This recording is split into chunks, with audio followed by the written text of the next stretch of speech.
hecho muchos regalos a su niño interior.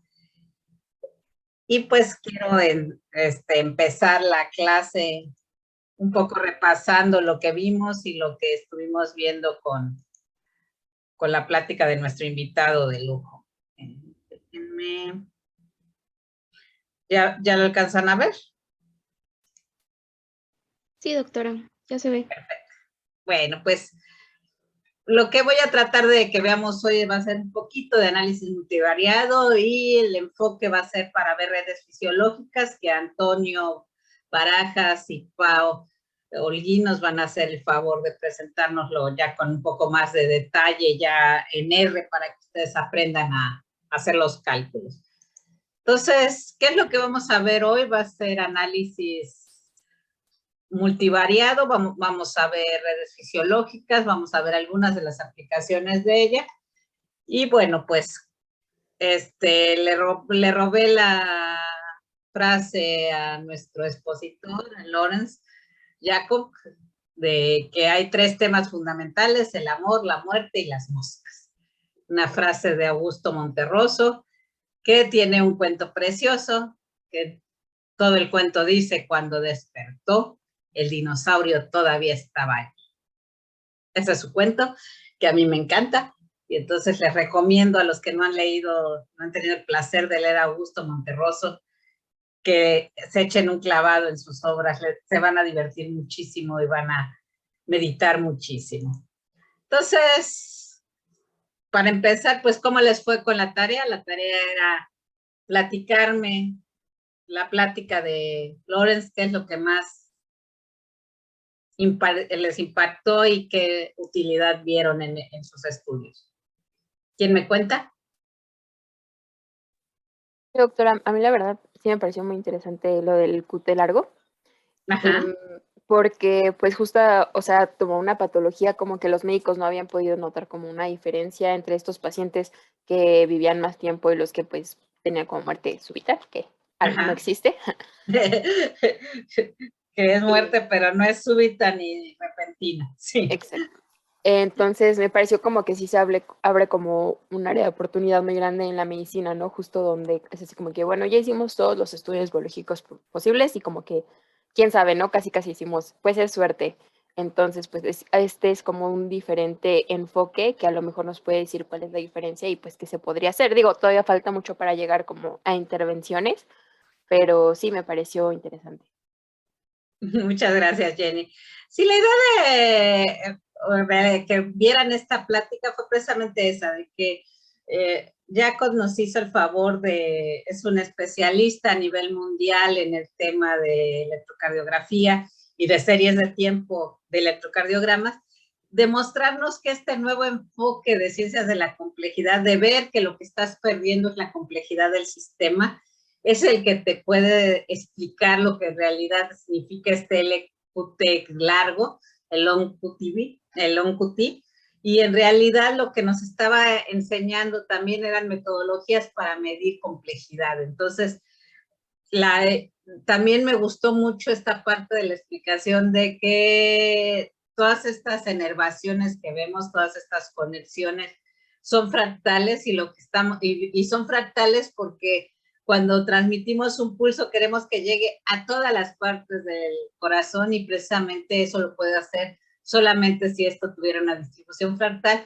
Y si se daña este sistema fractal, vas a tener problemas precisamente en las conexiones eléctricas y entonces va a haber este retraso que tal vez sea el que explique por qué algunos sobreviven y otros no.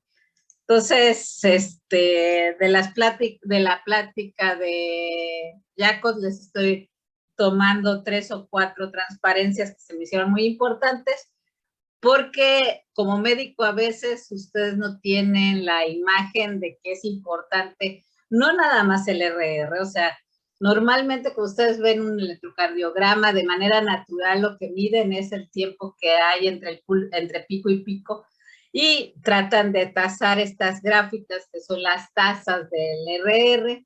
Hemos visto en el curso que estas tasas del RR también son invariantes de escala, que si tomamos la transformada de Fourier nos hablan de este balance simpático vagal al tomar el área bajo la curva de altas frecuencias entre el área bajo la curva de bajas frecuencias, pero también algo que no exploramos mucho es otros intervalos. Además del intervalo RR, muy importante el intervalo PP. Recuerden, el nombre es PQRST, simplemente porque son las letras del alfabeto que se suceden unas a las otras y se le hizo lo más fácil, lo más mnemotécnico para recordar el nombre de los picos, usar eso. Entonces, en los intervalos RR normalmente se ven así y todo el mundo presupone que el intervalo PP es igual, pero bueno, una de las cosas que nos mostraron en la plática es precisamente que estos intervalos RR y PP, aunque tienen en la forma del ciclo general, son muy parecidos, o sea, cuando bajamos el R baja el P, cuando sube drásticamente también tenemos estas subidas, pero si se fijan ya en el detalle fino, o sea, si se fijan en las fluctuaciones de la señal, que es lo que siempre hemos nosotros enfatizado, o sea, aparte de lo que quiero dejarles de moraleja del curso cuando terminen, es que en la señal, además de la tendencia general de la serie, que en este caso es una tendencia periódica, también tenemos la parte periódica, también tenemos fluctuaciones, o sea, si quitamos la tendencia y quitamos la parte de oscilaciones principales de una señal, las fluctuaciones que nos quedan nos dan mucha información del sistema. Nos dicen si el sistema tiene correlaciones a corto alcance, a largo alcance, nos hablan sobre si la señal es más de tipo determinista o más de tipo azaroso. Y bueno, estas fluctuaciones que estamos viendo son muy diferentes en el RR que en el PP. O sea, si ustedes aquí quitaran la tendencia, lo que verían es que la tendencia es la misma, o sea, en las dos series, que la periodicidad es la misma en las dos series, pero las fluctuaciones son muy distintas en RR que en PP. Y entonces eso nos hablan de que la dinámica de las dos series, de RR y PP, son distintas. Entonces, las diferencias fundamentales entre los ciclos RR y PP no están en las tendencias, no están en las periodicidades que vemos en la serie, sino que lo vemos entre ciclos, o sea, lo vemos en las tasas interciclos y lo vemos principalmente en que las fluctuaciones difieren en uno y el otro. Y lo mismo pasa con el intervalo PT. El intervalo PT también tiene fluctuaciones que son muy diferentes que el RR o que el PP. Entonces, moraleja, cuando ustedes vean un ritmo cardíaco, también es muy importante analizar no nada más la tendencia, los valores promedio, la varianza de la serie, el sesgo o la curtosis de la serie, sino también si podemos nosotros quitar la tendencia, si no podemos quitar las periodicidades de la señal, las fluctuaciones con las que nos quedamos van a ser muy diferentes y esta estructura intraciclos e interciclos nos va a hablar sobre dinámicas diferentes y cómo cambian estas al enfermar. Entonces aquí estamos comparando también el intervalo PT con el RR y también vemos estas diferencias entre los ciclos. Entonces, ya vimos, esto ya lo habíamos visto en clase, muchas veces les presenté los ritmos de la vida, o sea, un ritmo sinusoidal típico de vida que que no es periódico, o sea, no es exactamente periódico, sino más bien es como este vuelo de la mariposa que lo hemos mencionado muchas veces, y lo que está asociado con la muerte, que en este caso el ejemplo que él nos puso fue la ventrilación fibricular, que lo que pasa en este caso de señales es que la señal va a tener un comportamiento altamente aleatorio, o sea, perdemos las periodicidades típicas de la señal, y además, si ustedes se fijan, la forma de este electrocardiograma es casi una huella digital del sujeto, o sea, podemos nosotros decir claramente que este sujeto, o sea, lo único que tenemos que hacer es ajustar la wavelet que describe, o sea, la ondeleta que describe el ritmo PQRST, o sea, el electro de este sujeto, y nada más hacerlo más ancho o más alto, y simplemente escalándolo podemos reproducir la forma de la forma de y es casi como una huella digital de un sujeto. Y cuando nosotros estamos en el caso de muerte debido a fibrilación ventricular, a un proceso que se vuelve más azaroso, la forma del electrocardiograma se pierde, o sea, se pierde esta huella digital del electro, ya no está presente en la señal, y la señal se vuelve muy azarosa y poco periódica. Pero recuerden que también cuando estamos en coma, cuando está un paciente en estado de coma, lo que pasa es que sus latidos se vuelven un reloj suizo y la forma del electro se vuelve una calca uno de los otros. Determinismo absoluto, azar absoluto, nos hablan de que estamos enfermos. La vida tiene este ritmo sinusal que es característico de estar vivo. ¿Ok? Entonces, el título de la plática de Jacobs me pareció también muy ad hoc para todo lo que hemos estado viendo en el curso y además para que ustedes vieran una aplicación directa de sistemas vivos. Bueno, ¿qué hemos visto nosotros? ¿Alguien me quiere contar qué vimos antes de la plática de Jacobs? Estábamos viendo electroencefalogramas. ¿Qué vimos del electroencefalograma?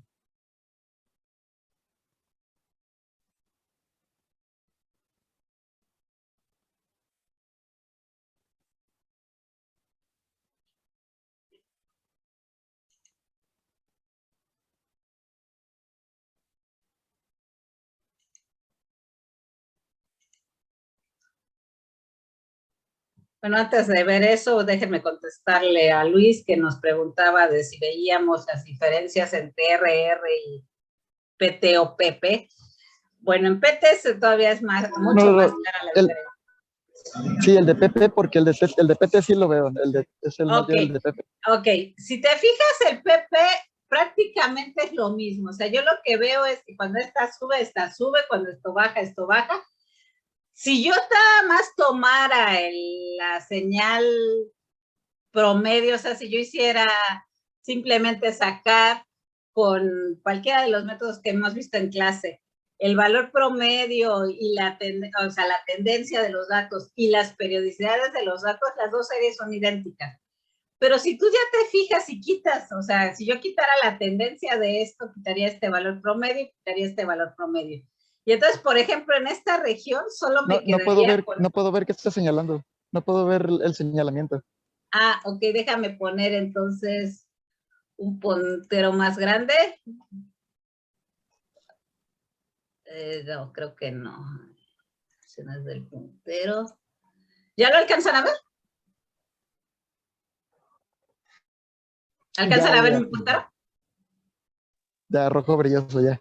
Ok, perdón. Entonces, si tú te fijas en la tendencia de esta serie, o sea, si me fijara en la tendencia sería el valor promedio en esta región, el valor promedio en esta región, y en esta región prácticamente las dos son iguales. Si te fijas en las periodicidades, o sea, si yo trazo aquí la curva de sinusoidal que mejor la ajustaría, los mejores ajustes. Si te fijas, también es exactamente lo mismo para la RR y para la PP. ¿Ok? ¿Dónde están las diferencias? Las diferencias están, por ejemplo, ahora quítale eso. Imagínate la serie sin su tendencia y sin las periodicidades.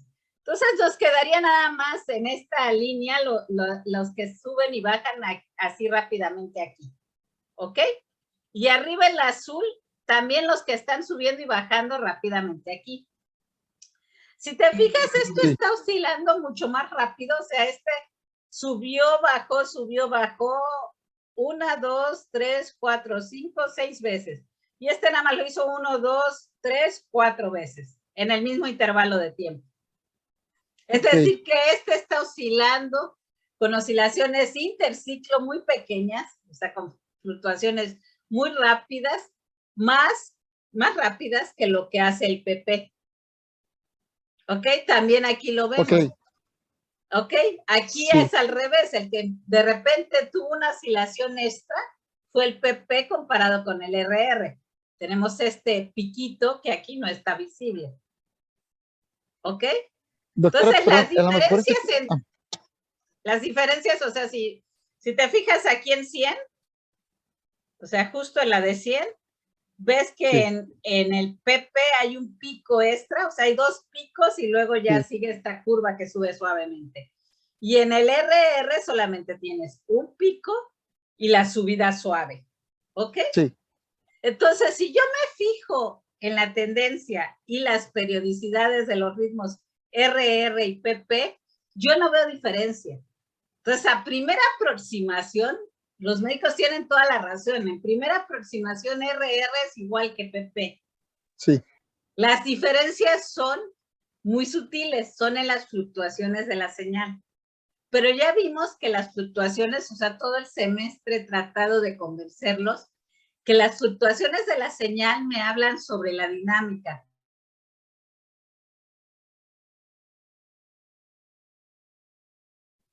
Y que esa diferencia, ese balance, cuando el balance es perfecto, tengo una dinámica que va a ser invariante de escala. Si tengo una dinámica que es invariante de escala, quiere decir que el sistema se encuentra en salud. Si estoy muy cercana a ser invariante de escala, también estoy en salud. Pero lo que me está diciendo es que esa invariancia de escala la veo muy claro en el RR, pero no necesariamente se va a ver igual en el PP. Entonces, lo que quiero decir es que yo si quiero ver las diferencias sutiles entre un ritmo y el otro, tengo que tomar en cuenta que las dinámicas ya intrínsecas de cada una de estas señales va a ser diferente. ¿Sí quedó más claro? Donde están las Sí, diferencias son en las fluctuaciones. Y las fluctuaciones me hablan ya de detalles muy sutiles de la dinámica. Si yo me fijo en los valores promedio en la tendencia, van a ser los mismos. Si yo me fijo en las periodicidades que hay en la señal, van a ser la misma. O sea, los primeros modos, que son los que se llevan la mayor parte de la energía del sistema, también ténganlo en cuenta. O sea, si yo nada más tomara los modos más importantes de la señal, yo no vería diferencias. Donde las veo son en las fluctuaciones, que contribuyen muy poquito a explicar la variancia de la señal, pero que me pueden decir mucho sobre qué tan complejo está mi sistema, o sea, qué tan invariante de escala somos, qué tanta complejidad hay en el sistema. Y si me alejo de este balance, de este estado de homeostasis, estoy enfermo. Entonces, para poder medir la enfermedad, como por ejemplo en el long QT, que nos estaba explicando Jacos, necesito irme directamente a medir complejidades. O sea, si solo me quedo en los primeros modos que representan toda la energía del sistema, que representan la mayor varianza del sistema, no voy a ver nada.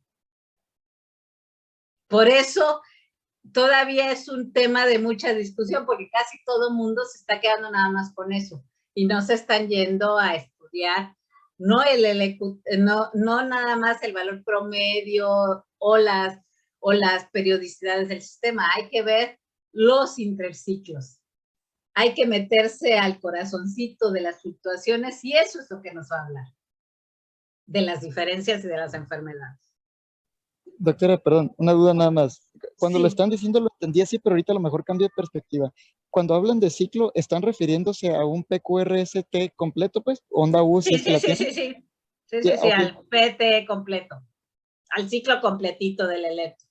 Puedes medirlo de P a P o puedes medirlo de R a R, como quieras. Cada quien define el ciclo como mejor le parece. Normalmente lo que encuentras tú es que te definen un ciclo cardíaco como que vas de R a R. Ewen, el primero que describió el electrocardiograma con toda precisión, definía el ciclo desde el primario, desde el P hasta P. Y P lo puso porque era el primer pico que le aparecía en su electrocardiograma, entonces le puso primary.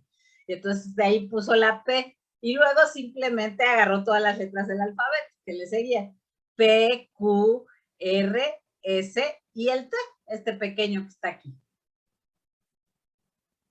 ok. Entonces, hay médicos que no usan el pico de P a P, sino que usan el inicio del P hasta el final de este ciclo o al inicio del siguiente P. Nada más que para los que hacemos cómputo y cálculo, nos va, por supuesto, determinar este punto, que es donde está marcando el cursor, es mucho más difícil que determinar el pico de la señal. O sea, encontrar el máximo local o encontrar el P es mucho más fácil y tiene mucho menos error computacional que encontrar el inicio de la onda P. Entonces, normalmente los médicos que usan de escritorio y que lo hacen a ojo, determinan la duración de ciclo a ciclo en donde empieza la onda P. Pero los que hacemos cálculos numéricos, normalmente lo que tomamos es el pico de la onda P al pico siguiente de la onda P. Para hacer cálculo numérico es mucho más fácil encontrar máximos que encontrar cuando empieza a subir esto, que se hace con la derivada de la función, y calcular la derivada te introduce errores extra, ¿no? Entonces, nada más es cuestión de nomenclatura. Como último puntito de la pregunta, nada más quiero entender, si estoy entendiendo yo correctamente, ¿significa esto que, por ejemplo, en el primer punto donde el PP sí está variando mucho y en interciclo y el RR no tanto, en ese primer punto, sí, exacto. Esto lo que implica es que de un ciclo a otro, la P está cambiando, luego se acorta, se alarga, se acorta, se alarga, y la RR está un poco más fija. ¿Es eso? Sí. Ah, ok, ya entendí. Ya creo que ya me quedó claro dónde están las diferencias. Ok, por eso no lo vi en el momento. Ya me quedó claro. Sí. Muy bien. Ok.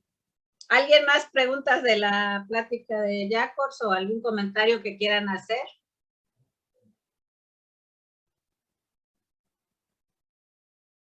Y efectivamente lo más interesante es precisamente lo que nos dijo Jennifer, el estudio que se está haciendo para analizar la enfermedad del ONQT, porque no se entiende muy bien por qué unos mueren y otros no. ¿Cuál es la diferencia entre estos tipos de paciente?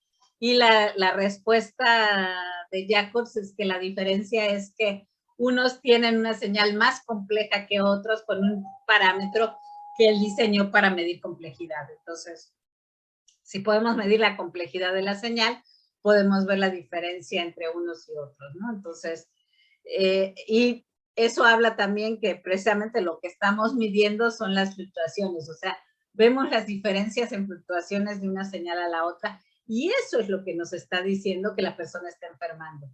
No es tan fácil de ver si yo nada más me quedo con tendencias y periodicidades.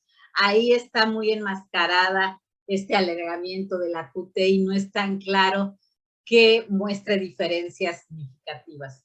Donde están las diferencias significativas son en las fluctuaciones, que tiene que ver con la dinámica de la señal y que tiene que ver con qué tan compleja es la señal. Y para medir complejidad, pues ya hemos visto, hay muchas formas de hacerlo y todavía se están desarrollando nuevas metodologías. ¿Dudas hasta ahí? Yo sí tengo una duda, pero tal vez creo que es el tema de la clase. El doctor, justo en lo de QT, él hizo un índice. Sí. O un radio, y mi mamá me preguntaba, o sea, ¿cuándo es útil hacerlo o cuándo sabemos que sí, o sea, útil, lo que nos va a beneficiar? Y pues, ¿qué variables decido meter en este radio o índice? Ok, es igual que como nosotros hicimos para diabetes, que los artículos que ya les he mandado, lo que mostramos es que la presión arterial, bueno, la variabilidad de la presión arterial entre la variabilidad, pero medida con todos los parámetros, con la variabilidad, con el sesgo y con la kurtosis, entre el ritmo cardíaco, eso era un muy buen indicador de qué tan mal estaba un paciente diabético, de qué tanto había perdido, de qué tanta disautonomía había desarrollado ese paciente diabético. ¿Cómo lo encontramos? A prueba y error, o sea, jugamos con un montón de índices y el que mejor nos daba es el que presentamos en las gráficas. También de las medidas de complejidad, Jacobs ha probado varias y la que mejor le dio fue este índice DCI, que fue el que nos presentó en las gráficas, pero hay otras medidas de complejidad, hay algunos que definen complejidad como entropía, que es qué tan desordenado está el sistema, por información, o sea, hacen la multiplicación de la entropía del sistema por 1 menos la entropía, que les habla sobre qué tanto puede transmitir información el sistema. Y entonces eso se vuelve máximo justo cuando estamos en una relación que es invariante de escala. Entonces, por ellos, que ellos dicen que es la forma más compleja. Entonces, hay una forma de medir complejidad que está relacionada con qué tanto puedo yo transmitir información. Y un sistema complejo es aquel en el que yo puedo transmitir óptimamente información a todos los puntos del sistema. Otra medida de complejidad es qué tanto se muere una señal en un sistema. En un sistema complejo, si yo hago una perturbación, o sea, si yo mando, por ejemplo, una señal en mi dedito de que me estoy quemando porque toqué algo caliente, eso yo quiero que esa señal se transmita en todo mi cuerpo y llegue a mi cerebro. No que la señal de dolor que estoy sintiendo en estos nervios que están aquí se pierda. Entonces, un sistema complejo también debe de poder transmitir una perturbación sin que esa perturbación se muera a todo lo largo del sistema. Entonces, esa es otra forma de medir complejidad que se ha desarrollado mucho. Al final del semestre les voy a presentar 4 o 5 medidas de complejidad y pues cuáles se aplican, pues la que mejor te ajusta a tus datos y la que mejor responde a tu pregunta, ¿no? O sea, si yo, por ejemplo, lo que quiero es estudiar sistema nervioso y cómo se transmite información, pues la mejor medida de complejidad precisamente es esta. Pero si yo quiero ver qué tan desordenado está mi sistema, tal vez la mejor medida de complejidad tiene que ver con entropía.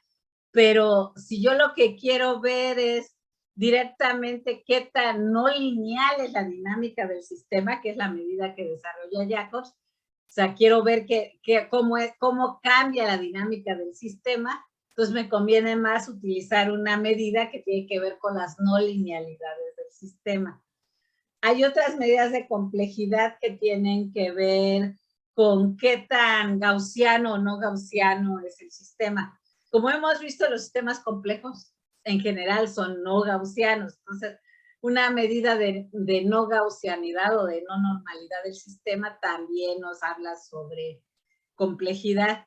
Y bueno, ahorita cuando esté la parte que les va a contar Antonio, una forma de medir complejidad del sistema es ver qué red, cómo es la topología de la red que se desarrolla y que describe ese sistema, y si esa red es de mundo pequeño o no lo es.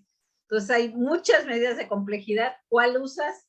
La que mejor conteste tu pregunta de investigación y tu hipótesis de trabajo.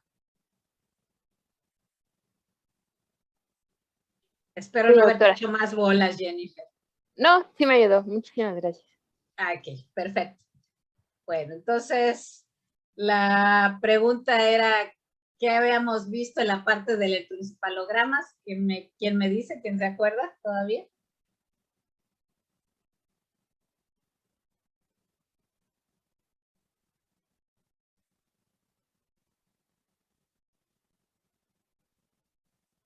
¿Qué vimos? ¿Qué vimos?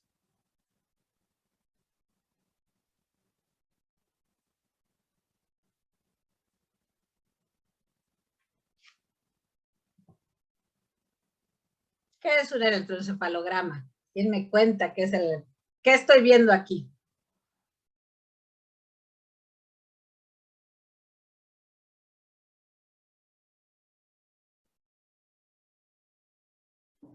¿Me escucha, doctora? Sí, sí, te escucho. Adelante. Okay. Pues es una representación de la actividad eléctrica de la corteza cerebral. Ajá. Y esta actividad forma patrones bioeléctricos que van a estar correlacionados con la sincronización de los grupos neuronales. Muy bien, Beolín. Y cada una de estas, bueno, son lecturas y las que se presentan y se presentan de acuerdo a los electrodos que se coloquen. Entonces, depende del número, va a ser el número de lecturas que tengamos y también las zonas en donde son colocadas. Muy bien. Entonces, aquí lo que estamos viendo es un registro de la actividad eléctrica del cerebro y bueno, lo que vemos es que este electroencefalograma cambia dependiendo del estado de conciencia en el que estamos, o sea, cuando están ustedes todos nerviosos pensando en la respuesta de cómo se ve el electroencefalograma, pues están en realidad teniendo un estado de este estilo. Cuando están muy relajados se vuelve muy periódica la señal, cuando están distraídos se vuelve muy azarosa la señal, cuando están adormilados el periodo de la señal se vuelve grandísimo, cuando están en sueño profundo todavía más, y cuando están en coma se vuelve prácticamente también como un reloj suizo, pero muy, muy lento, con oscilaciones muy, muy lentas.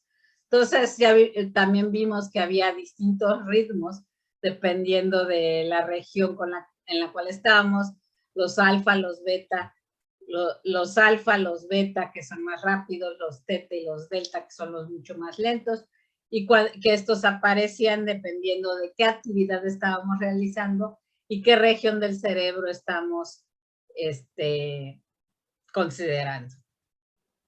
Vimos que si nosotros trazamos la transformada de Fourier del electroencefalograma para cada canal, podemos hablar de las componentes que hay en cada uno de los ritmos. Aquí está el ritmo delta, el teta, el alfa y el beta, y podemos hablar de la potencia en dicha banda, o sea, el área bajo la curva en dicha banda, y compararla con el área bajo la curva en otras bandas, y esta relación cambia dependiendo de nuestro estado de actividad, de nuestro estado de salud, y entonces podemos analizar a los sujetos directamente con estos espectros de potencia.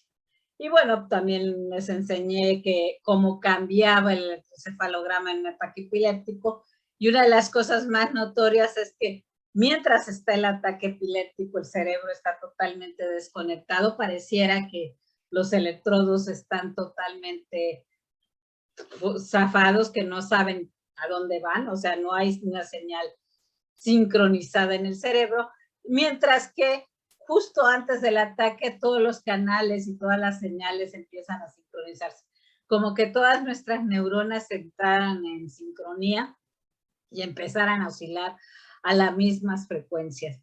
Y eso es lo que pasa previo al ataque epiléptico, unos cuantos segundos previos, y es muy conocido, ¿no? Y entonces parte de lo que nosotros estamos haciendo es tratar de hacer que este intervalo, cuando nosotros detectamos el ataque, sea mucho antes, lo podamos ver mucho antes, y lo estamos haciendo no con el electroencefalograma, sino con el sistema cardíaco, viendo el electrocardiograma.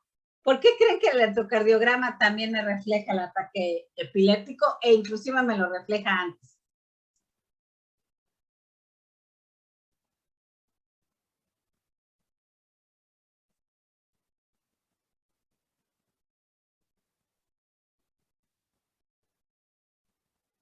Nada más es locura mía que el corazón tiene que ver con el ataque epiléptico.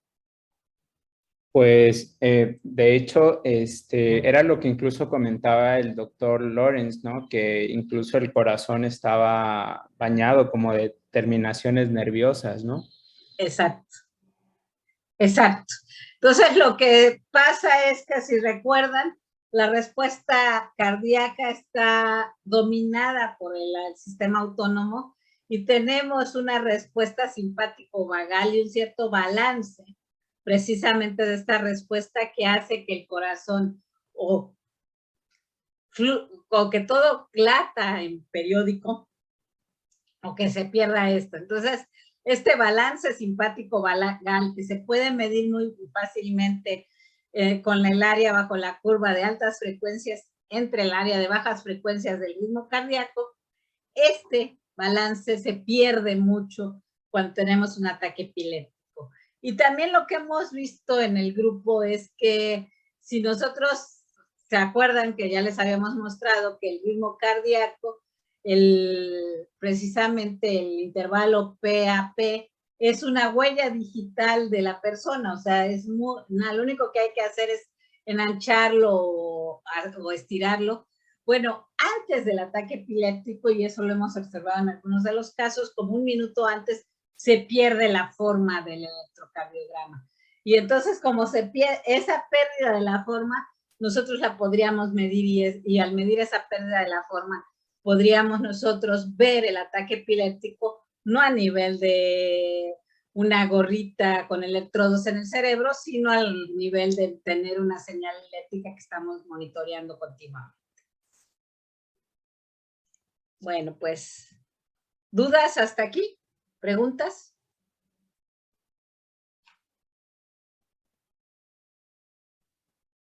No, doctora, todo claro.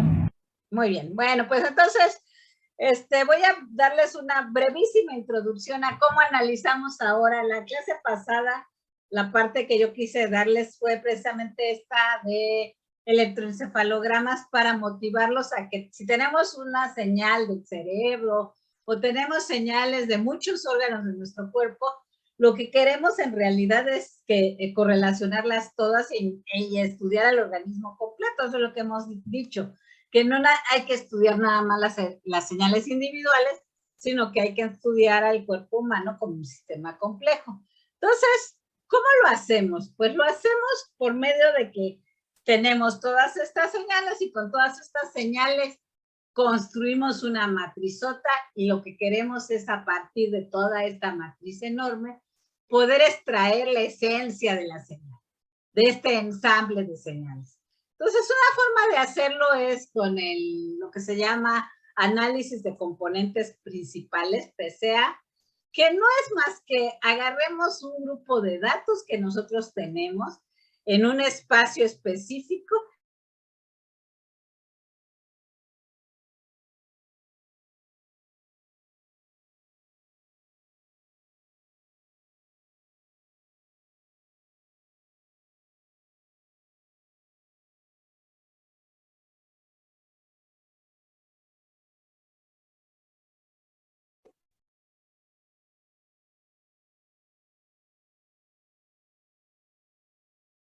Entonces, ¿cómo lo vamos a hacer? Bueno, primero pensemos de que lo que tenemos es un solo... Perdón, doctora, parece que se fue el audio unos instantes. No alcanzamos a escuchar lo anterior. Ah, perdón. Ok, lo de PCA, ¿sí lo escucharon o no? Justo hasta que nos comenzó a presentar la técnica.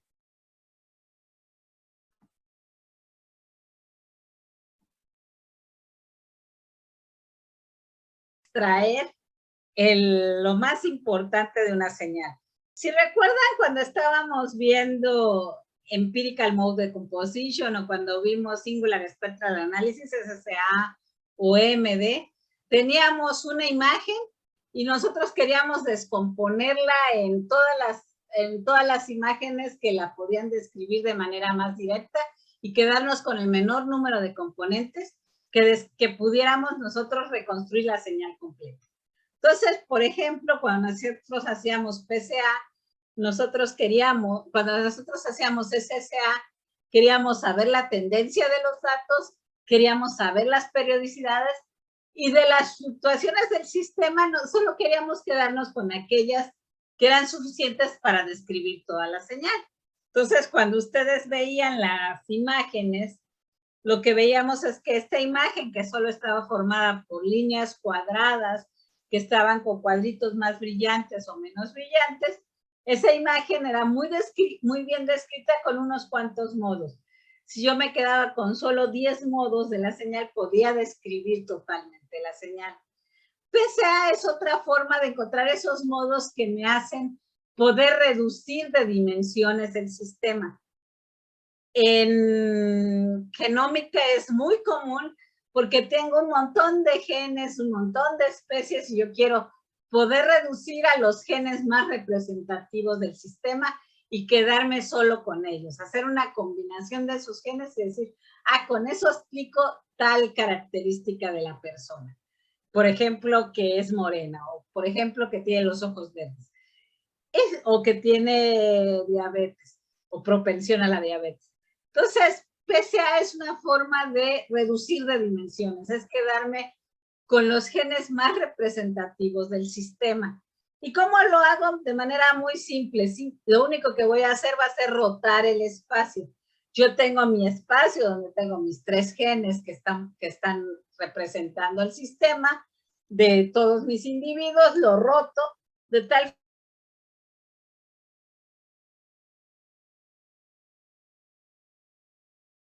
de ojos verdes, los de característica de ojos azules, los de ojos cafés, aunque aquí los ven en rositas, y los de ojos negros. Y entonces están separados los genes que explican estas varianzas o estas variabilidades en la población y que no se mezclan entre sí. O sea, alguien que tiene los ojos verdes normalmente no los tiene cafés, o alguien que tiene los ojos cafés no los tiene azules al mismo tiempo. Hay casos raros en que tienen un ojo de un color y otro de otro, pero bueno, esos sujetos aquí no los estudio porque digo que esos son outliers de mi población. Entonces, ¿qué es lo que hacemos? Pues lo que hacemos es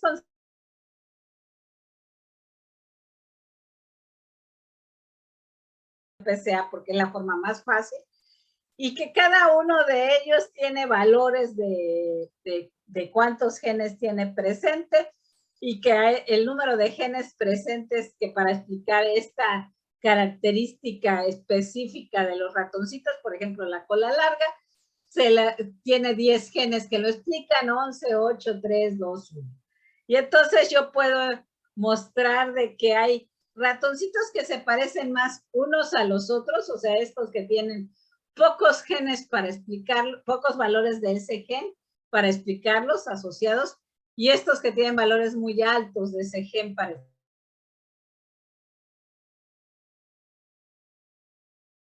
ratoncitos del 1 al 3 y de los ratoncitos del 4 al 6. Entonces yo puedo separar estos dos grupos con un PCA en una dimensión. Simplemente hago un grupo que están o agrupados los que tienen altos valores y otro de los de bajos valores. Y así de fácil es PCA en una dimensión. Ahora pensemos en 2 dimensiones. Entonces ahora tenemos todos los ratones que tienen el gen 1 alto y el gen 2 alto, que van a estar agrupados en esta región del espacio, y los ratoncitos que van a tener valores bajos de los genes 1 y 2, que están agrupados en esta región del espacio. Entonces podemos también agruparlos simplemente ordenándolos en este nuevo espacio. Y entonces vemos que tenemos una región y otra región del espacio.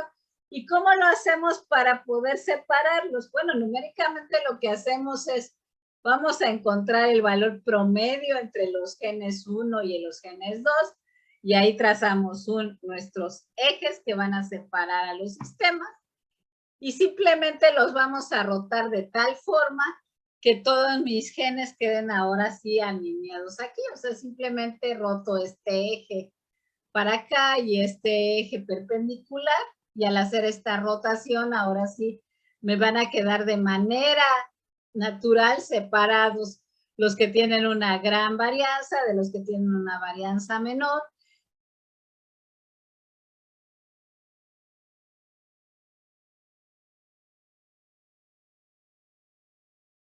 Componente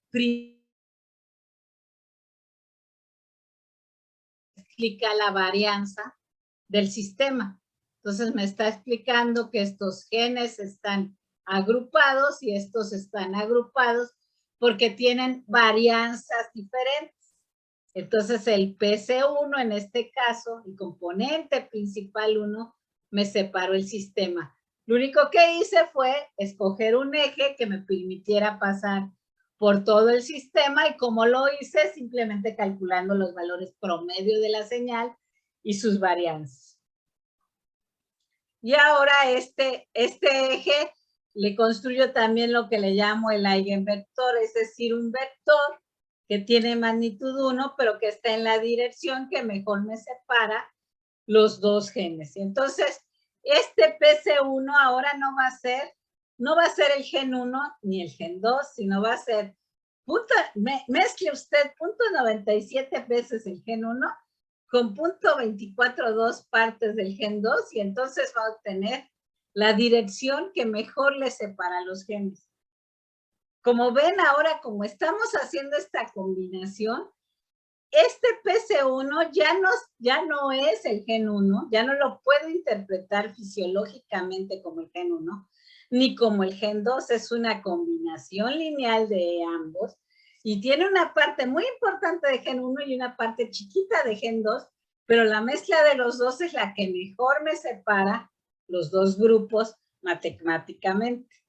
Y podemos medir la distancia que sea el mejor ajuste a los datos.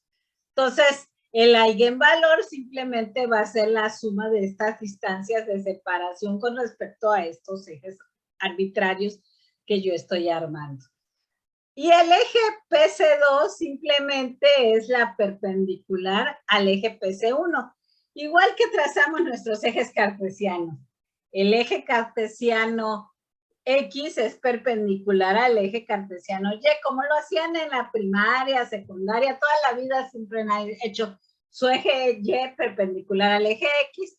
Bueno, el PC2 es perpendicular al eje de PC1. Entonces, PC1 lo trazaron de manera muy fácil, simplemente encontrando el eje que mejor ajustaba todos sus datos, que tenía la mayor varianza, que explicaba al máximo la variabilidad de su serie, y el eje PC2 es perpendicular a él. Y luego ya cuando estamos simplemente rotando estos dos ejes, nosotros tenemos ya el grupo que se explica con poca varianza, el grupo que se explica con mayor varianza, y están separados totalmente. Entonces tenemos el grupo de los tres ratoncitos separado del grupo de otros tres ratoncitos. Y por ejemplo, aquí como vimos, este PC1 en realidad explica casi toda la varianza de la serie, entonces explicaba el 83% de la serie, y eso como lo medimos con una cantidad que se llama el eigenvalor de la serie. Y entonces nosotros tenemos el eigenvector y el eigenvalor que me van a señalar la mayor variabilidad de la serie. Y entonces podemos hacer también nuestros diagramas de script plots, igual que los hacíamos en SCA. Aquí graficamos el eigenvalor para PC1, que es casi del 80%, el de PC2, que es el 20%. Y ya podemos explicar, uno es el 83 y otro es el 17, podemos explicar totalmente a nuestra población. Ahora supongamos que ahora no tenemos 2 dimensiones, sino que tenemos 3 dimensiones. O sea, tenemos el gen 1, el gen 2 y el gen 3. Y queremos separar los grupos. ¿Cómo lo hacemos? Bueno, a ojo ustedes lo separan muy fácilmente. Este es un grupo y este es otro grupo. ¿Y cómo lo haríamos con PCA? Bueno, primero encontraríamos PC1, el que me explica la mayor variabilidad de la serie. Luego trazaría la perpendicular a él, y luego trazaría la otra perpendicular a él, y entonces nuevamente, primero centramos los datos, y ya que tenemos centrados los datos, los rodeamos para poder explicar la mayor variabilidad de mis datos, y luego simplemente ya con eso voy a tener qué partes tengo del gen, y entonces tengo 0.62 partes del gen 1, 0.15 del gen 2 y 0.77 del gen 3. Y luego, ¿cómo trazo los otros?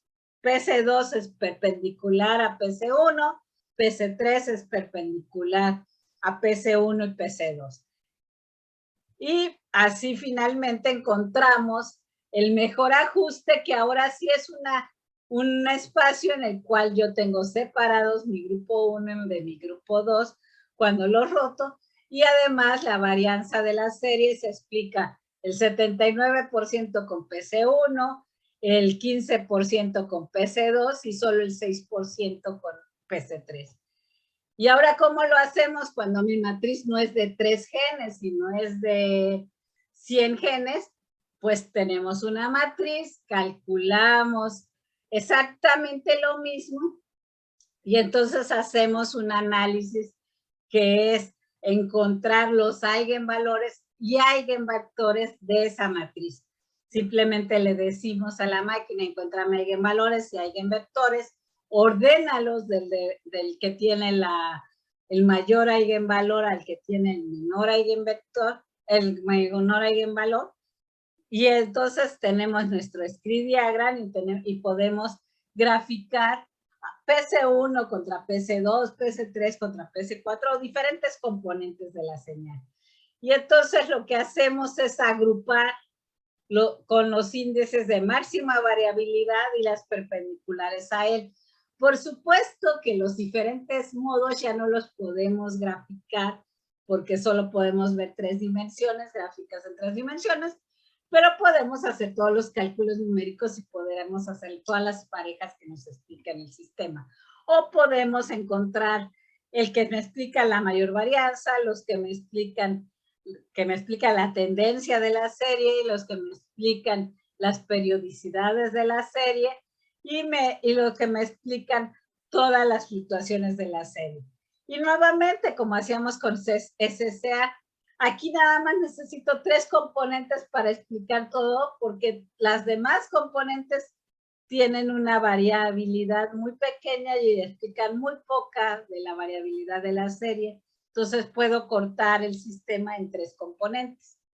Entonces, lo que decimos, lo que van a ver en lo que sigue es algunas de las aplicaciones de PCA y cómo estudiarla, ¿no? Entonces, aquí, por ejemplo, lo que les estoy mostrando es electroencefalogramas de Fisionet, y entonces lo que estamos haciendo es estudiar los componentes principales de esta señal de 64 canales en reposo y quedarnos con cada uno de los componentes. Y bueno, lo que vemos es que los componentes principales van a diferir si tengo los ojos abiertos, así tengo los ojos cerrados, y además no nada más van a diferir en las fluctuaciones, sino también en el número de componentes que necesito para describir el sistema. Necesito más componentes para describir un sistema cerrado que para describir un sistema con ojos abiertos, porque cuando estoy con los ojos abiertos tengo mucha mayor atención y entonces mi cerebro está enfocado en tareas y entonces hay mayor resonancia entre todos mis canales que cuando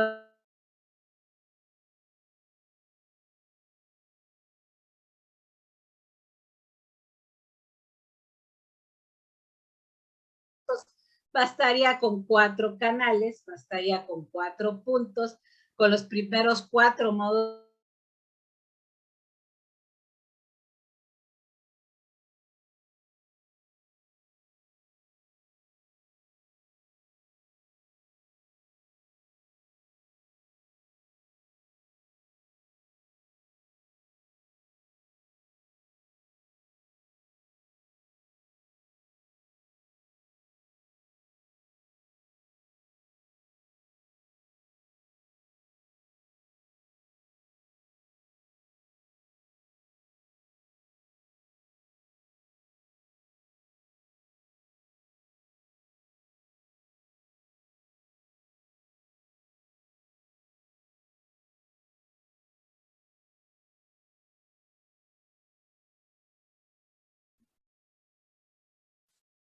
Esperamos un instante a que la doctora vuelva a conectarse. Muy bien. ¿Sí, Luis? Ya está de regreso, doctora. Ok. Se desconectó. Ok. Bueno, nada más era que los estaba introduciendo que entraban ustedes, Antonio y Pau, para platicarnos ahora sí cómo construimos estas redes fisiológicas y cómo estudiamos también señales multicanales de electroencefalogramas. Antonio y a Pau ya los conocen, son investigadores postdoctorales que trabajan con nuestro grupo en el Centro de Ciencias de la Complejidad y en el Instituto de Ciencias Nucleares. Pau tiene una formación más bien en el área de ciencia de datos, es su especialidad. Se ha dedicado a electroencefalogramas primordialmente, pero desde el punto de vista de análisis de señales. Y Antonio tiene formación de médico y ya lo trajimos al camino oscuro de las matemáticas y de las ciencias de datos para analizar señales. Entonces, ambos creo que complementan perfectamente lo que quiero presentarles ahorita. Adelante, Antonio, Pau. el grupo es de ustedes. Gracias, doctora. Pau. Entonces, inicio yo, porque, bueno, primero quiero darles como todo este enfoque teórico de lo que significa teoría de grafos, cuáles medidas, o sea, realmente es un área que es muy abierta y muy estudiada, sobre todo porque aún en la actualidad hay muchas herramientas matemáticas que siguen como en desarrollo, ¿no? Entonces, las que voy a mencionar son las más utilizadas, pero es un mundo abierto y ustedes pueden utilizar muchas medidas para, dependiendo de su pregunta, ¿no? Como mencionaba la doctora al inicio. Es importante saber qué herramientas vamos a utilizar y cómo se deberían de utilizar. Entonces, un poco en complemento con Antonio, lo que vamos a tratar de darles es un enfoque de cómo usar la teoría de grafos enfocada a redes fisiológicas, ¿no? Entonces, voy a compartir las pantallas. Me avisan, por favor, si las alcanzan a ver. ¿Ya la pueden ver? Ya está Sí, cargando. ya se ve. Ya. Ok, gracias. Cualquier duda, ustedes tienen con toda la libertad de interrumpirme. También voy a ir un poco rápido para ver si nos da tiempo con Antonio. Si no, creo que seguiría en la siguiente clase la cuestión más práctica. Entonces, Si la doctora nos da permiso. sí, bueno, Sí, sí. por supuesto. La idea es que vean tanto esto como la parte ya de redes fisiológicas. Gracias, Ana. Entonces voy a empezar con teoría de grafos. Y la idea de teoría de grafos viene de hace muchos años, 1733, con, con Euler, donde tenía esta pregunta abierta, ¿no? Querían conectar estos puentes de Kronecker tal que pudieran transitar todas las personas por lo menos una vez. Voy a cambiar mi cursor para que lo puedan. Entonces, estos son todos los puentes de Kronecker que realmente dividía la ciudad. Creo que actualmente ya es parte de Alemania. Entonces, la idea era, el problema abierto, era cómo podía pasar una persona recorriendo los puentes una sola vez de un modo eficiente, ¿no? Entonces, si lo ven así tal cual la ciudad, pues para un matemático, un físico, pues sería como, luego piensa en una red, ¿no? Entonces, de esta manera lo podríamos visualizar, donde en cada una de las ciudades que quieren conectar por los puentes, forman un nodo, ¿no? Entonces, esto fue el inicio de teoría de grafos. Ya de ahí empezaron como muchas preguntas, por ejemplo, de qué tan fácil mis amigos se pueden conectar, ¿no? Entonces, hubo un investigador que mandó cartas a los amigos para ver cuántas cartas se recibían y qué tanto podrían mandar estas mismas cartas, ¿no? Esa es otra historia de la aplicación de teoría de grafos. Entonces, hablando un poco de la terminología, pues quiero mencionarles a qué me refiero, ¿no? Entonces, por ejemplo, cada uno de estos nodos que estoy marcando como en circulitos, con letras A, B, C, D y E, los conocemos como nodos o vértices, muchas veces en la literatura.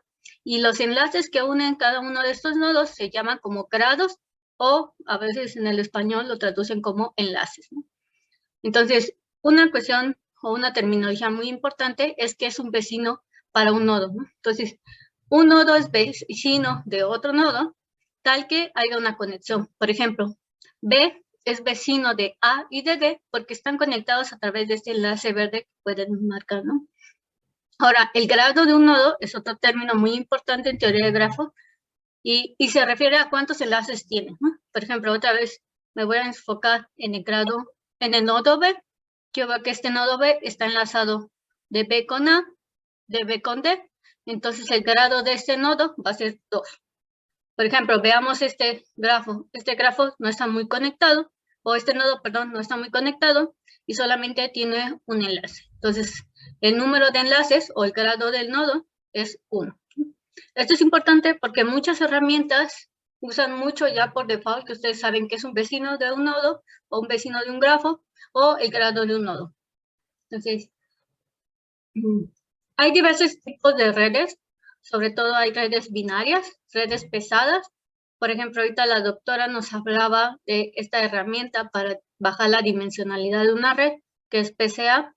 A veces nosotros, por ejemplo, en el electroencefalograma tenemos tantas series de tiempo como electrodos son conectados dentro de la corteza o sobre el cuero cabelludo. Y entonces vamos a marcar este nodo como uno de estos electrodos. Entonces, ¿cómo podemos ver interrelaciones entre esas zonas cerebrales? Pues usando alguna herramienta matemática, por ejemplo, como correlación, sincronización. Y entonces esta herramienta pues ya me va a dar un número, ¿no? Qué tan sincronizadas están esas regiones cerebrales. Y ese número ahora va a ser el enlace, ¿no? O el grado de mi interrelación, ¿no? Eso se conoce como una red pesada. Ahora es muy fácil brincar de una red pesada a una red binaria. Por ejemplo, yo puedo decir, si existe una conexión o si hay cierto valor umbral, entonces voy a mencionar que esa red está conectada. O, por ejemplo, lo que ha hecho la doctora Ana Leonor con el doctor Antonio es ver si a partir de un umbral que se conoce, por ejemplo, una variable fisiológica donde sabemos que un sujeto sano, a partir de ese valor es sano, pues podría decir, si está por encima o por abajo, puede ser o 1 o 0, ¿no? Y de esa manera podríamos clasificar si un sujeto está sano dentro de los umbrales que ustedes conocen en medicina o está enfermo, ¿no? Entonces consideraremos que el enlace no existe, ¿no? Y de esa manera yo puedo transformar una red pesada a una red binaria. Ahora, a veces no es de todo sencillo, pero hay muchas estrategias en donde podríamos hacer este cambio, ¿no? Otra manera de tener otro tipo de red es una red dirigida, ¿no? Por ejemplo, yo puedo saber cuál es la probabilidad que ocurra, no sé, por ejemplo, una enfermedad tal que ocurre esta, ¿no? Entonces hay una dirección, ¿no? Entonces ya utilizamos diferentes tipos de información. Por ejemplo, aquí no sería sincronización porque eso no es una red dirigida, solamente hay una interrelación, pero sí podemos utilizar otro tipo de información, por ejemplo, información mutua o redes de probabilidad, en donde sí sabemos con probabilidades condicionadas ver esta dirección. Entonces, dependiendo otra vez de cuál es nuestra pregunta, vamos a tener una red pesada o una red binaria o tal vez una red dirigida. Entonces, matemáticamente, lo que hacemos a partir de esta red es tener una matriz, ¿no? Esta matriz, por ejemplo, aquí le agregué los vértices o en las filas y columnas. Esta es una red, una matriz simétrica. Simétrica me refiero a que si ven todo ese triángulo inferior, no contando la diagonal, es similar al triángulo superior, que sería este, ¿no? Esto es así porque no es una red dirigida. Si ven en el caso de la red dirigida, sí es diferente. Ahorita me voy a centrar un poco solamente a explicarle la binaria. Esto es lo mismo con la red ponderada y lo mismo con la red dirigida, solamente con el cuidado de cuál va a ser el valor para cada dirección. Por ejemplo, si yo tengo una conexión entre B y A, ven que aquí en la matriz voy a colocar 1. Si no existe una conexión, por ejemplo, yo no tengo un enlace entre el nodo B con el nodo C, entonces va a ser un 0. Entonces, de esa manera voy a tener una matriz binaria, pero si yo tengo una matriz ponderada, por ejemplo, aquí voy a tener, por ejemplo, la conexión entre B y A, va a tener un peso, digamos 5, ahorita fue un número al azar que yo coloqué, pero el peso dirigido entre B contra D va a ser de 2.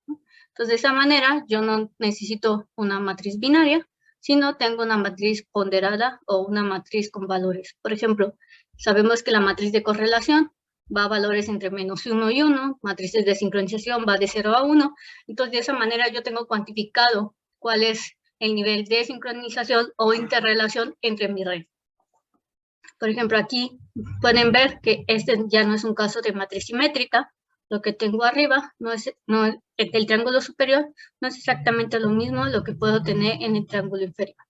Entonces, es otra manera de visualizar estas redes. Por ejemplo, lo que ya nos hablaba la doctora de estas interrelaciones entre zonas cerebrales. Ese es un artículo que explica todo enfocado a redes fisiológicas aplicadas a la actividad cerebral, tanto fisiológica, estructural como funcional. Creo que es muy interesante porque te explica de una manera muy clara cuáles son como las interpretaciones de teoría de grafos aplicada a la actividad cerebral. Si quieren, luego vamos a hacer como un folder con todos esos artículos y se los mandaremos. Entonces, por ejemplo, aquí tienen, esta es resonancia magnética funcional, Entonces tienen tomografías del cerebro, de las capas del cerebro, y eso lo pueden organizar dependiendo de las regiones de interés.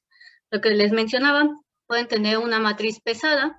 Por ejemplo, aquí ellos utilizaron correlación y esta es otra red direccional, ¿no? Ven que aquí aplican un umbral. Este umbral puede ser, no sé, a partir de este nivel de correlación hacia arriba. Voy a decir que son resultados significativos y los demás los voy a poner cero. De esa manera ayudan a limpiar un poco la información que están en los datos, ¿no? Ven que aquí es muy claro como estos clústeres que asemejan aquí, ¿no? Aquí ya lo pusieron solamente entre blanco y negro, porque es una matriz binaria, y aquí mantienen todavía los pesos que son asociados a esta red, ¿no? Como les mencionaba al inicio, hay un sinfín de aplicaciones o herramientas matemáticas que son utilizadas para el estudio de esta red, ¿no? Entonces, a partir de esta red, a nosotros nos interesa saber cuál es el nodo importante, qué tan interconectados están estas regiones, si son significativas o no, o qué pasaría si yo remuevo un nodo, qué tan importante es para la eficiencia de toda mi red, ¿no? Entonces son preguntas que esto se puede aplicar mucho a la medicina, que Antonio después nos va a explicar muy bien. Entonces, este artículo es de La Tora, un investigador que ha trabajado mucho con eso de teoría de grafos, y yo me voy a centrar principalmente en medidas que son muy conocidas, como es el camino característico, la eficiencia global y local, y una medida de centralidad. Entonces, voy a definir qué es el camino característico. Entonces, esa es la forma matemática de cómo predefinirlo. Entonces, la idea es, yo puedo decir o saber cuántos caminos necesito recorrer para ir, por ejemplo, del nodo B al C. Por ejemplo, el camino sería tomar B, A, luego a D y luego al nodo C. Entonces, yo tengo un camino de aquí, de longitud 1, 2, 3. Es como si fueran ahorita, como si fuera una ranita brincando por cada una de las piedritas. Esto me va a decir cuál es el camino o la longitud del camino que tengo. Ahora, la longitud del camino característico es, por ejemplo, yo estoy brincando de B a D, entonces yo tengo un brinco, 2 brincos, entonces tengo un camino de 2, pero estoy recorriendo 3 nodos, 1, 2, 3. Entonces lo que hace la medida es promediar sobre los caminos que estoy tomando sobre el número de nodos que pasan, ¿no? Entonces ahora aquí puedo tener o 1, 2, 3, que sería este camino, o bien puedo tener este camino de 1, que solamente es 1, dividido sobre 2. Ahora esto se complica un poco cuando ya no tenemos direcciones binarias, pero hay una manera de tener ya a partir de la red ponderada utilizando los pesos asociados. Ahora, aquí es muy importante tener cuidado. Como siempre nos tomamos el camino característico mínimo para recorrer esta red ponderada, a veces ustedes pueden pensar que tomar un camino con menos nodos puede ser más eficiente, pero no siempre es la idea. Por ejemplo, aquí hice esto a propósito. Digamos, quiero ir del nodo B al nodo C. Entonces tengo dos opciones. O bien me puedo ir del camino B, A, D y C, o tomar el camino B, E y C. Entonces, si hacemos la cuenta como les había mencionado anteriormente, ahora en vez de tomar cuántos caminos voy a recorrer, que sería como tengo pesos, voy a ir sumando estos pesos. Entonces voy a tener 5, luego más 2, más 3, y eso me lleva a este camino, dividido sobre el número de nodos que estoy recorriendo, que sería 4. Mi longitud de camino característico sería 2.8. Ahora, si yo tomo el segunda opción de mi camino, yo tengo aquí un peso de 3, luego un peso de 13, entonces tendría 16 sobre 3, aquí ya no lo cambié. Entonces tengo 6 por 3, como 6 y cacho, 5 punto algo, ¿no? Entonces, si ven, al inicio, ustedes podrían pensar que si no tuviéramos estos pesos asociados, dirían que el camino más corto sería tomar esta dirección, pero ya tomando en cuenta estos pesos, significa que el camino más largo es el más eficiente para la red. Entonces, como moraleja, a veces en las redes, no siempre el camino más corto es el camino más eficiente para estudiar en nuestro sistema. Entonces, tenemos que tener mucho cuidado cuáles son los pesos asociados en el caso de las redes. Creo que hay un comentario en el chat. Estos de cómo se calculan los pesos asociados, se puede utilizar diferentes medidas matemáticas. Por ejemplo, les mencionaba esto de sincronización, lo que mencionaba la doctora, la entropía. O sea, si queremos ver qué tan desorganizado está nuestro sistema o qué tan sincronizado está esta red fisiológica, podemos utilizar ya sea sincronización, medidas de sincronización, o la medida de correlación, que creo que es la que más ha trabajado o han trabajado en la clase. No sé si ya vieron sincronización de fase, pero también es otra herramienta matemática que se utiliza mucho para calcular estos pesos asociados. No sé si eso contesta la pregunta del chat.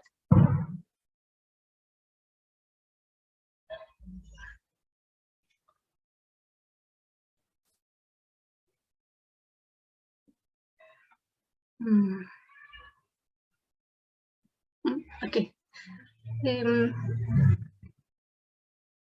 Si quieren pueden abrir su micrófono, es que como estoy compartiendo no alcanzo a ver lo del chat y entonces por eso me retraso un poco en contestar las preguntas.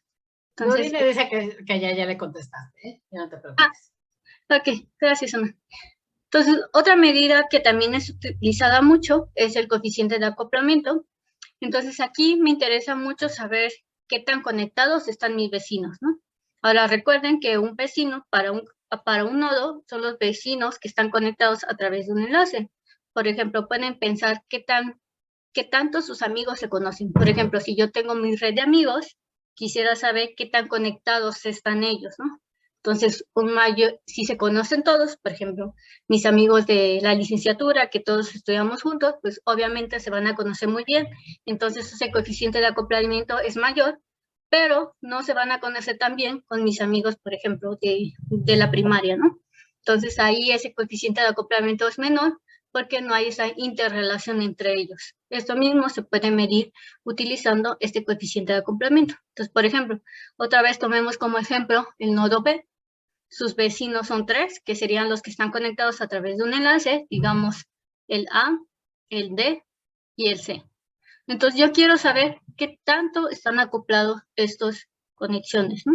Entonces si ven, solamente existe una conexión entre mis vecinos, solamente se están conectados el nodo D y C. Entonces mi coeficiente de acoplamiento sería el número de enlaces que están conectados mis vecinos, que sería 1, sobre mis números de vecinos. Entonces ven que este coeficiente de acoplamiento es 1/3. Entonces es muy poco conectado para lo que tenemos, ¿no? Por ejemplo, veamos el caso del nodo D.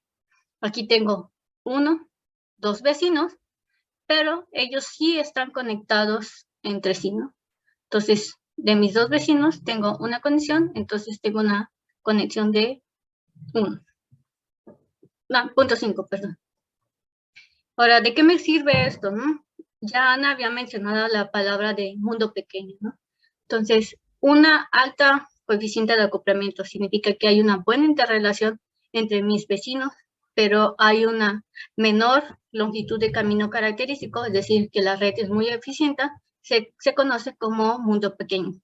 Y esto ha habido muchas hipótesis de que el cuerpo fisiológico, redes sociales y todo eso viven en un mundo pequeño. Necesitamos una red que sea muy bien organizada de manera eficiente. Esto quiere decir que las conexiones entre mis vecinos sean lo suficiente, pero con un camino muy pequeño, ¿no?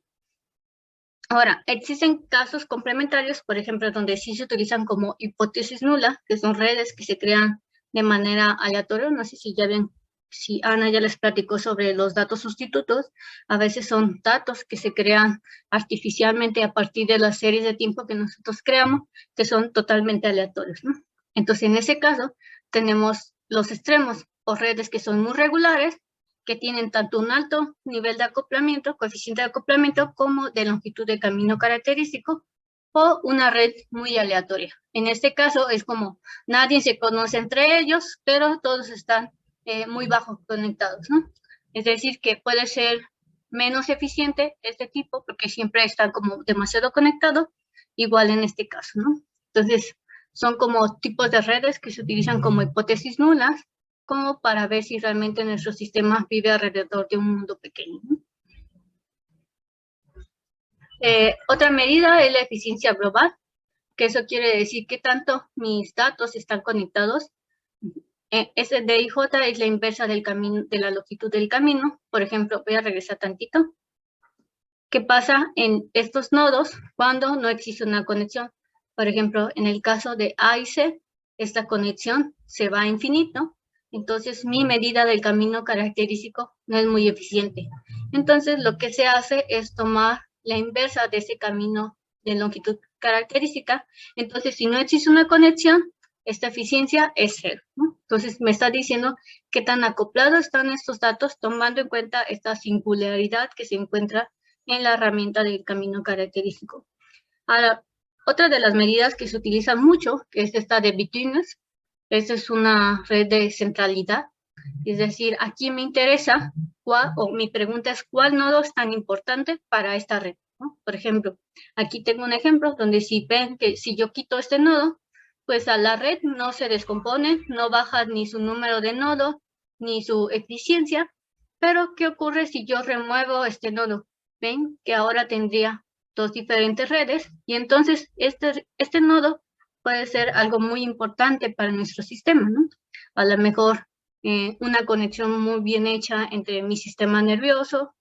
Por ejemplo, sabemos que la médula espinal es el único paso donde pasan las terminales nerviosas que vienen de nuestro cuerpo hacia el cerebro. Entonces, digamos que si remueven esta conexión, pues, ¿qué pasa? A veces inicia como la parálisis o una persona se puede quedar paralítico, ¿no? Entonces, pierde esta conexión entre el cerebro y los vasos o las extremidades.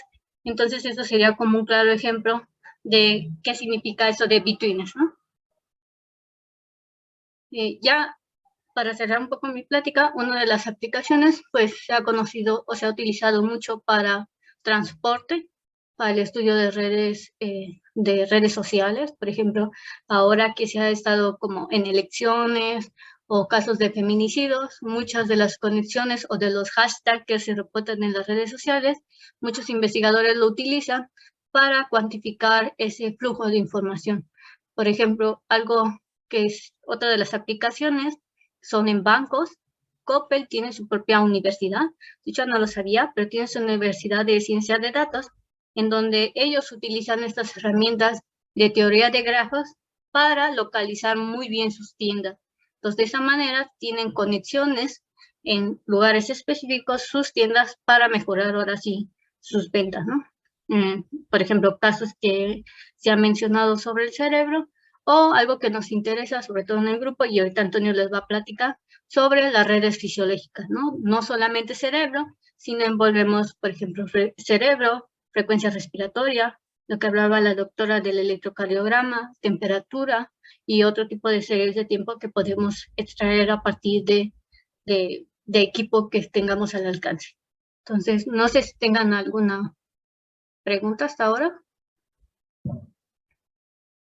Si no, le dejo el micrófono a Antonio.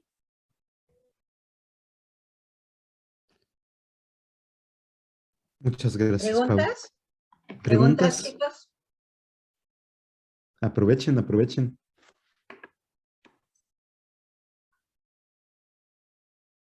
Todos estos parámetros que les acaba de enseñar Pau, si ustedes lo utilizan cualquier herramienta de software para calcular redes, ya sea en R, ya sea en Origin, ya sea en matemática o en Python, se los da de manera automática. O sea, no tienen que hacer más allá que meter la matriz. O sea, en realidad lo que ustedes introducen en los softwares primordialmente son las matrices, las construyen de alguna forma que ustedes consideren adecuada y ya a partir de eso se generan las redes y luego de las redes directamente todos estos parámetros topológicos los obtienen sin hacer más que escribir un renglón más en cada uno de estos softwares.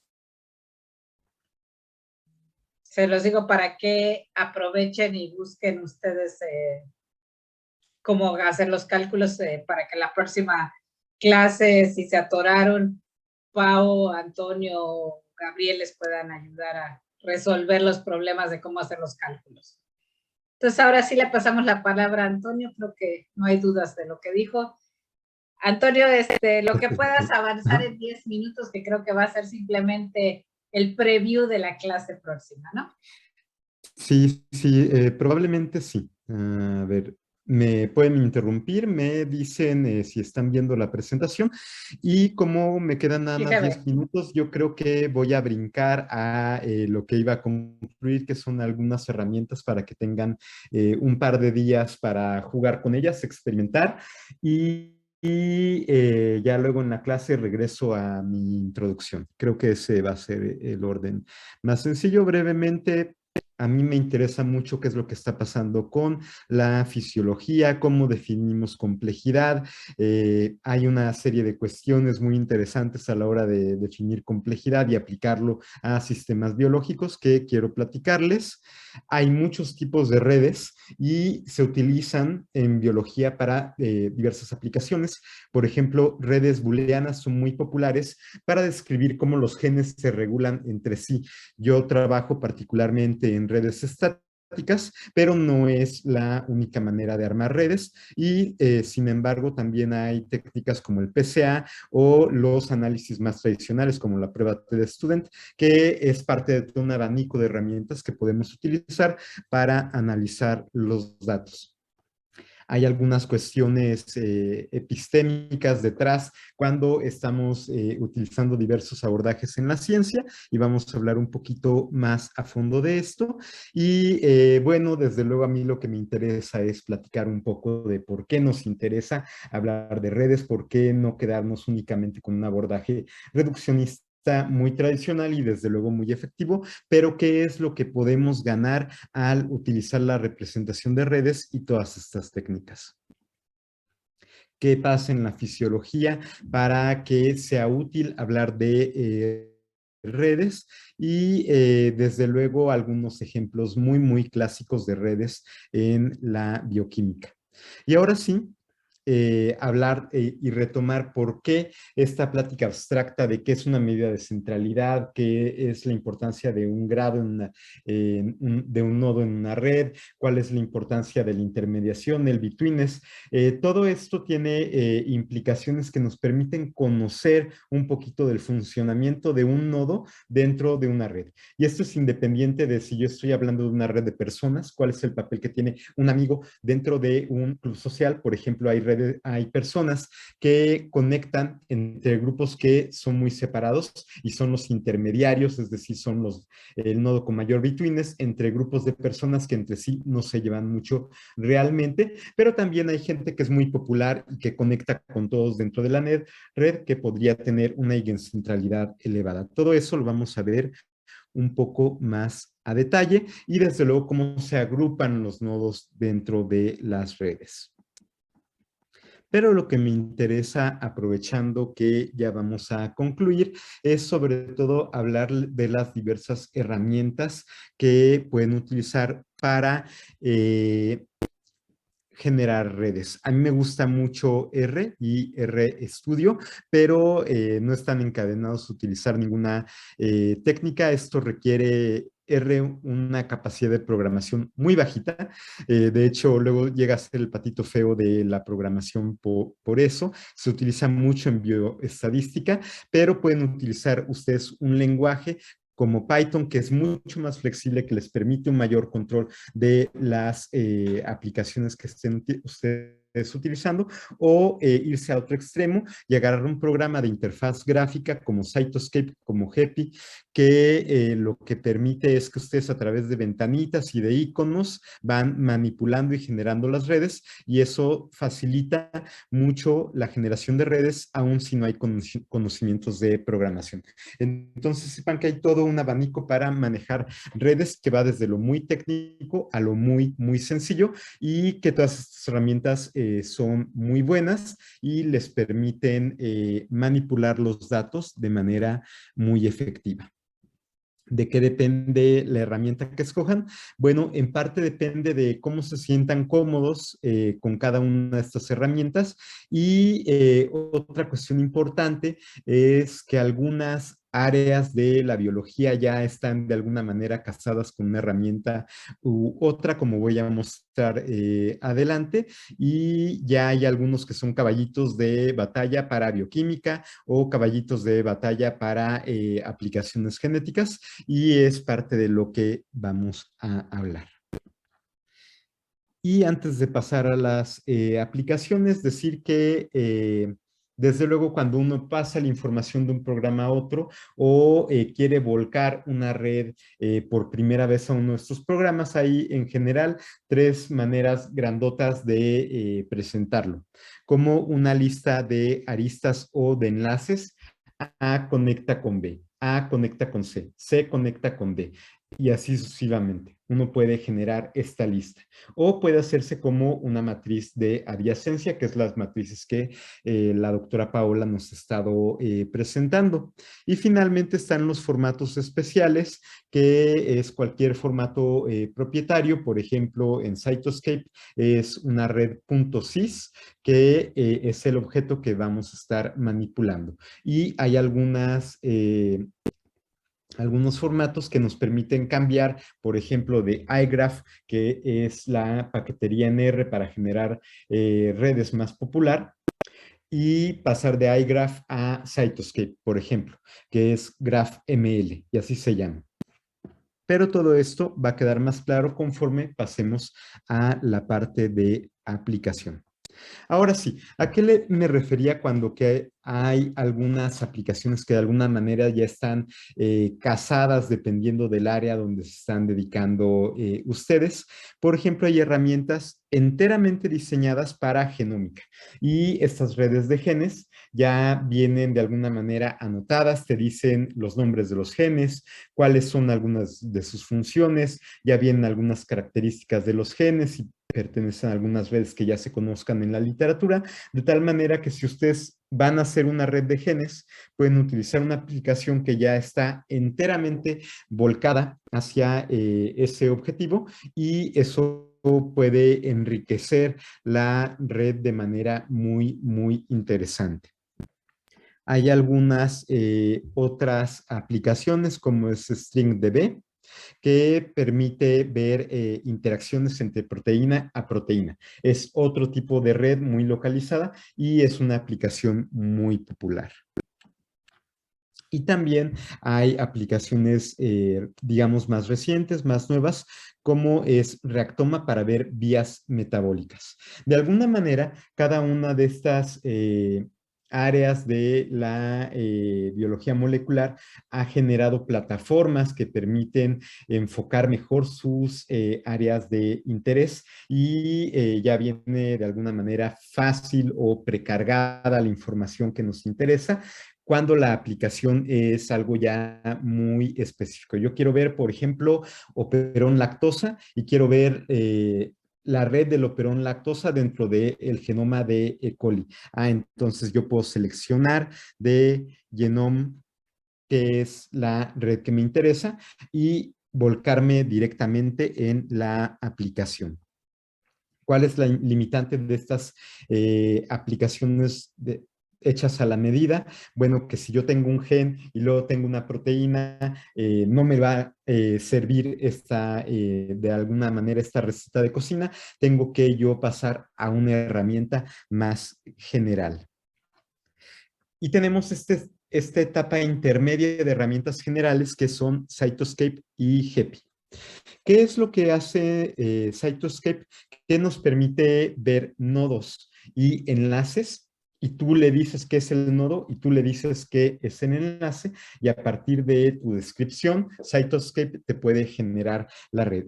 Ambas aplicaciones son abiertas, cualquiera las puede descargar y utilizar sin ningún precio, y vienen con ejemplos de redes, por ejemplo, redes que comparan redes genéticas de cáncer versus situación control.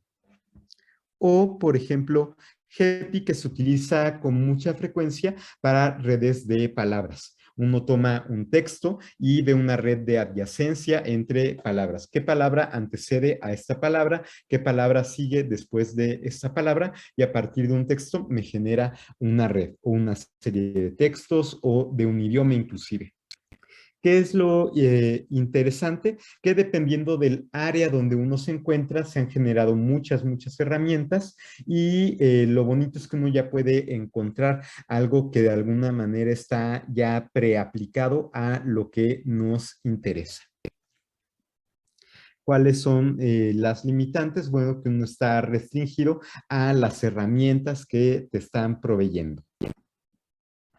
Y finalmente hay aplicaciones todavía más generales que permiten hacer el brinco y realmente tú le dices a la computadora, oye, yo quiero que me hagas este cálculo o yo quiero que me midas centralidad no por grado, sino como en centralidad o cualquiera de sus medidas derivadas y puedes realmente tener control sobre lo que estás haciendo. Una manera sencilla de llegar a este nivel es, por ejemplo, utilizar R y utilizar una interfaz gráfica como RStudio, donde ya viene la paquetería de alguna manera prefabricada y tú puedes decir, utiliza la paquetería de iGraph para generarme una red de estas características o a partir de esta base de datos y ya puedes seleccionar uno muy fino, exactamente qué es lo que quieres de los análisis de la red.